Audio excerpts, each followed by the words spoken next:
first underscore that the event to which I've pointed, this event of the inscription of the image, this participation in the taste experience that we're talking about, this event will be repeated at least 25 times. It can be 30 or 35 times in the course of a meal at elBulli. One begins, as we began, I offer an example, with a first gesture of hospitality in the gift of an aperitif based on the essence of the pine cone. And this immediately recalls the odors of the route one has traversed to reach the exquisite site of elBulli, which is north of Barcelona on the coast. But I want to emphasize, I'm not going to go through 25 dishes with you, because there is a point where there's a difference between gourmandise and thought, and I think one has to try to observe that limit. So I won't go through all of these, and I want to emphasize also, having mentioned this first dish that it was served up to me, that the gesture involved, I want to emphasize the gesture involved here rather than simply the flavors evoked. Not only because, as I say, I don't want to cross this line between gourmandise and thought, but because I think that in order to understand the art of cuisine, one must start from the question of hospitality and an entire mobilization of the question of being with, or mitsein. Of course, I'm referring again to a key theme in Nancy for this. But I think that it is absolutely critical to any effort to think what's happening in the in haute cuisine.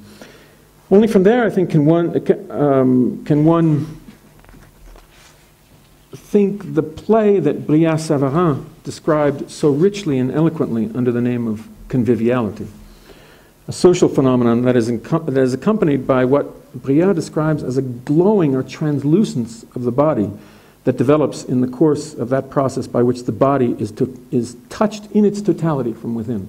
And Nancy will cite these lines from Brillat-Savarin in his reflection on the body of sense. So it's a rather interesting connection with between Nancy and Cuisine there. No thought of the image in Cuisine then without a thought of mitsein and mitdasein, though such a thought carries us away, I think, from a notion such as communion, which guides a lot of Nancy's thinking on cuisine. The real presence of the image in cuisine obliges us, I think, at least in contemporary cuisine today, to think of a different form of participation. Real presence is a theological concept relating to the experience of the host and the communion that occurs with the taking in of the host.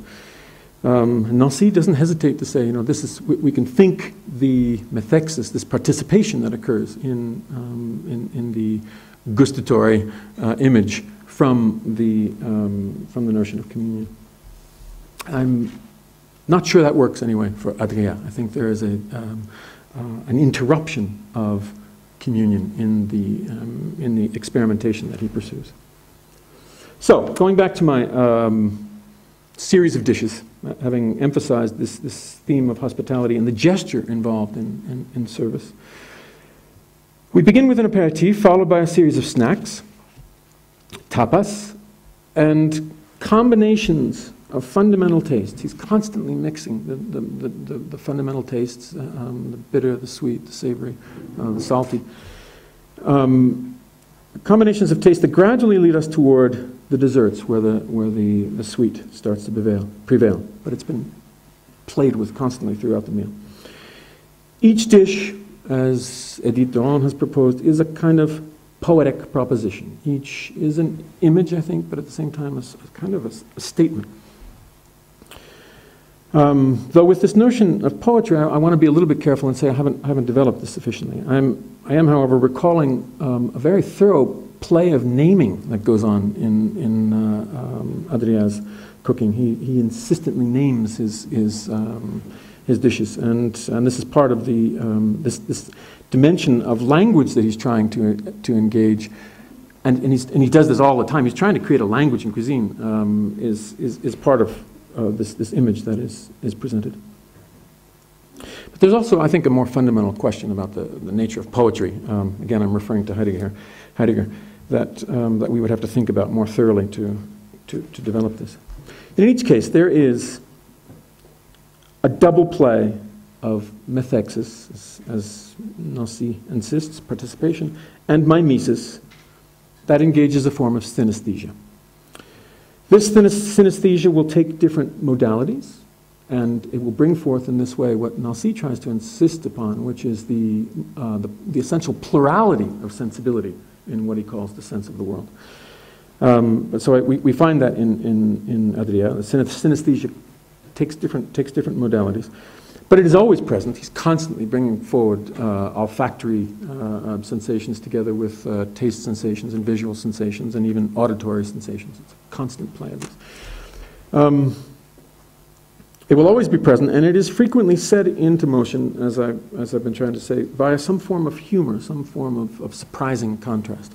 Again, I want to place the accent on an absolutely essential part of this, that it is fundamentally humorous in its tonality. I think humor is a fundamental dimension of Adrià's creativity, and I want to emphasize this because I haven't been able to bring this into my text, but let me just open a parenthesis and say that I think that any thought of sensibility following the thought that I'm trying to pursue here, which is obviously very informed by Heidegger's thinking on art and Nancy's, has to take into account what Heidegger has to say about Stimmung. I'm not sure Nancy has done this, and this is why I think I need to pursue a kind of critique of his thinking about sensibility. Heidegger says very explicitly in Sein und Zeit that you cannot think a being affected except from the ground of something like a Stimmung. And it's for that reason that I think humor is important here, or a part of the issue here. We have to think the Stimmung of the Dasein in order to think something like touch or taste. So that's a big question that I just want to mention here, and but nevertheless I think is worth noting. I said a moment ago that there is a double play of synesthesia here going on. It's always a double play. And I'm going to modify a little bit the temporal process that Bréa-Savarin recommends in thinking about what happens in taste. I'm not sure that this is justified, but it just makes a little more sense to me. And generalizing, and I really am schematizing excessively here, I think one can say that there are two phases in the experience of the culinary image in Adrià. And perhaps this is the case in any cuisine where the image is in play. There's first of all a visual and olfactory encounter where a visual form of brilliance tends to dominate. It's not always an éclat of brilliance. There are different ways in which this visual presentation occurs. But nevertheless, the first phase is this encounter with the dish in which one considers what is presented to one visually. He's also introduced some sounds into this recently, but sounds, smells, and the visual apprehension. Now, sometimes one can recognize immediately what is involved, and sometimes one just doesn't know what one is dealing with. Often, the visual presentation, in fact, most often, the visual presentation prompts one to hesitate. If only because one hesitates to break into the beautiful presentation. You don't want to disrupt this creation. But also, sometimes, as I said, it's not always a brilliance in the presentation. He often plays with the glaucous. He plays with eyes and the gelatinous fluids. It's not always immediately inviting. So there's a hesitation before what one encounters. And one experiences often a kind of estrangement before what one is given.